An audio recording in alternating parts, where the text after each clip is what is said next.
More people more money. డబ్బు పిచ్చి ఉండకూడదు, జాగ్రత్త. ఆత్మల రక్షణ కొరకు నువ్వు నిజాయితీగా నిలబడు. నువ్వు చేసే ప్రతి పనికి దేవుడు నీకు తోడుగా ఉంటాడు. అలా కాక ఎక్కువ మందిని సంపాదించుకుంటే ఎక్కువ డబ్బు వస్తుంది.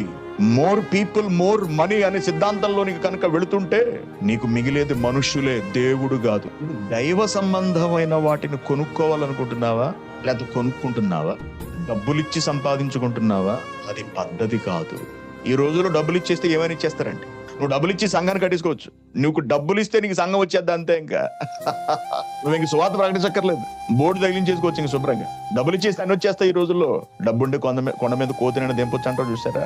డబ్బు ఇస్తే దేవునికి సంబంధించినవన్నీ కూడా జరిగిపోతున్నాయి ఈ రోజుల్లో డబ్బుతోటే. నీకు ఇంక సువార్త ప్రకటనతో బైబిల్తో సంబంధం లేదు. ఇక ఓవర్ నైట్ లో రాత్రికి రాత్రి నువ్వు బాధకుడు అయిపోతావు, అంతే. బాధకుని చేసేస్తారు నేను, డబ్బులు ఇచ్చేస్తే చాలు.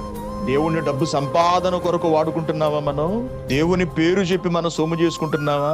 వ్యాపారస్తులం అవుతాం. అప్పుడు మనం చేసేది దేవుని పని అవదు, వ్యాపారం అవుతుంది, వ్యాపారం. అందుకే దేవునికి సిరికి పొసగదండి. ఎప్పుడు కూడా దూరంగా పెట్టాలి సిరిని. ఎంతవరకు అవసరమో అంతవరకు మాత్రమే వాడాలి, దాన్ని దేవుని పని నిమిత్తం వాడాలి, అంతే. తప్పించి రెండిటికి లింక్ పెట్టేశావా, దెబ్బ తినేస్తాం. ఇప్పుడు హ్యాపీగా సాగిపోవచ్చు, ఒక రోజు ఆగిపోతుంది. ఈ రోజు క్రైస్తవ సంఘాలు చూడండి, పూర్తిగా డబ్బు మీద నడుస్తూ ఉంటాయి.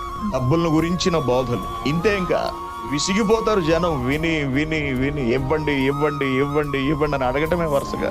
దానికి సంబంధించిన మాటలు చెప్పడమే, దానికి సంబంధించిన రెఫరెన్స్లు చూపించటమే. ఆ సంఘంలో ఎప్పుడు చూసినా దశంభాగాల గురించిన బోధనన్నా, ఇవ్వండి ఇవ్వండి అన్న బోధనన్నా అంటుంటారండి.